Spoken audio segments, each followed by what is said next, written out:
Добрый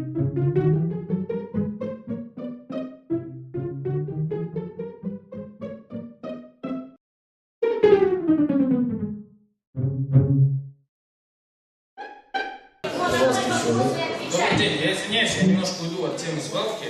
У нас есть еще одна очень большая и насущная проблема, это капитальный ремонт нашей школы. И, как вы говорили, коллективное обращение, оно имеет свое воздействие. К сожалению, у нас это не происходит. Мы от имени родителей на ваше имя написали коллективное обращение по поводу качества ремонта. Во-первых, там произошла чрезвычайная ситуация. С крыши упал человек при строительстве. Получил тяжкие телесные повреждения. Никаких проверок по этому факту не проводилось.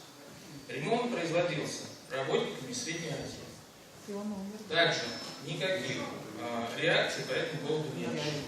Сколько было масса обращений к Мечтанову по поводу того, чтобы создать группу с представителями родителей учащихся для приемки данного объекта.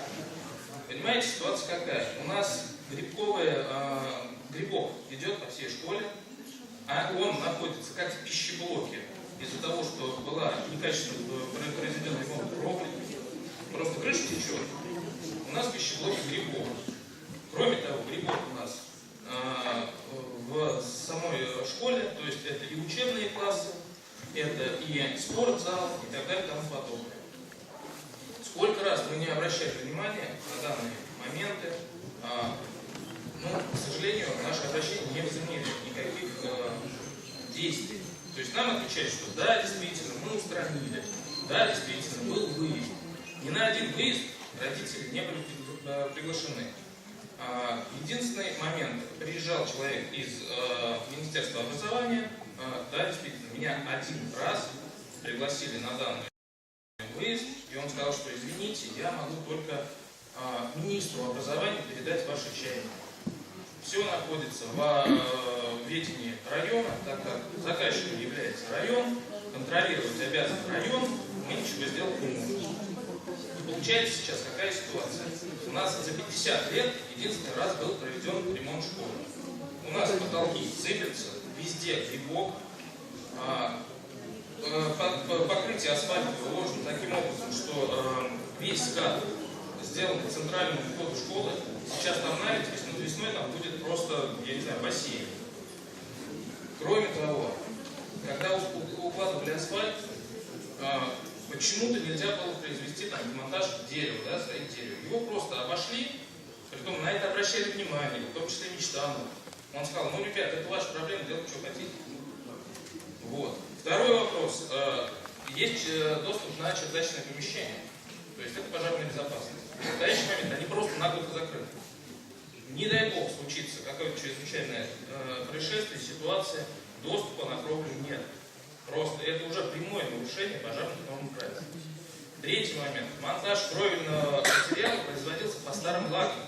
То есть ни обработки, ни замены лака, ни замены несущих конструкций не производилось. Качество ремонта очень плохое, и каким-то образом один и тот же подрядчик у нас зашел на ремонт здания детского сада. И произошло так, что работники детского сада для сдачи данного помещения сами заканчивали этот ремонт. Никто на это внимание не обращает. Спасибо. Все у вас. Хорошо, давай по порядку, Олег Евгеньевич, по школе. Я понимаю, что нужно делать быстрее и сразу. Никто не против этих моментов, что нужно делать быстрее и сразу. Но быстрее и сразу никогда не получается. Что касается... Вы, во-первых, говорили такие вещи, которые я с вами вообще, я вас первый раз вижу, да? Значит, давайте я по порядку отвечу. По порядку отвечу. Вы сказали, встречались со мной. Вы не встречались. Другой вопрос. Давайте. По порядку. Там проблема с линолеумом. Она есть, мы ее знаем. Но она идет судебно, сейчас тяжба. Мы отсуживаем эти деньги и замену линолеума. И это уже на протяжении идет 4 месяцев. Все письма, еще раз объясняю, все письма, которые мы отправили в судебные дела и отправили подрядчиков, они все идут по социальному закону. в законе. И сегодня, завтра приехали, сделали. А как это будет решено? Раз. По асфальту. Асфальт сделан некачественно, мы это видели, мы это знаем. Эти то же самое. Есть письмо, если вы хотите, завтра приезжайте ко мне, я вам покажу, что все недостатки будут устранены до июня месяца. Что еще? Что еще? Я извиняюсь. У меня есть лично от вас ответ. Какой? На обращение группы граждан Так. с просьбой организовать рабочую группу с представителями района и представителями района. Хорошо. Вы говорите, что я не пытался с вами встретиться. Пожалуйста, письменное обращение это не то. Ну, значит, давайте так. Я вам ответил на два вопроса, которые действительно злободневны, мы их знаем, мы их видим.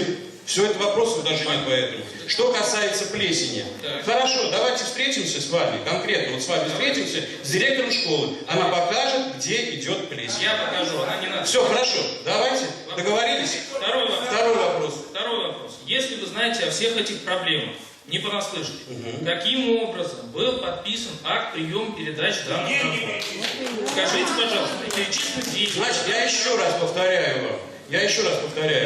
Объемы, которые выполнены, они выполнены в полном объеме. Акт подписывается комиссией, которая создана в администрации. Что еще? Мы там все в том числе, конечно. Но это Что говорит, еще? Это говорит о вашей компетенции. Это говорит о том, что работы были выполнены в полном объеме. По качеству есть вопросы. Я не спорю с Вы этим. не смотрите. Я еще раз повторяю. Подписывайте, и По качество качеству должны есть проверять, вопросы, а не которые только решаются. Слушаю. Ну, давайте так. Вот задали вопрос, да? Если вам не нравится то, что я ответил, Не нравится, не нравится. получили вы ответы? Хорошо, давайте встретимся на месте и посмотрим, тогда я отвечу еще раз. Так, ну завтра, по-моему, у меня уже есть встреча назначенная, да? Вот возьмите телефон, созвонитесь и давайте в пятницу. Я не против. Все договорились? Да.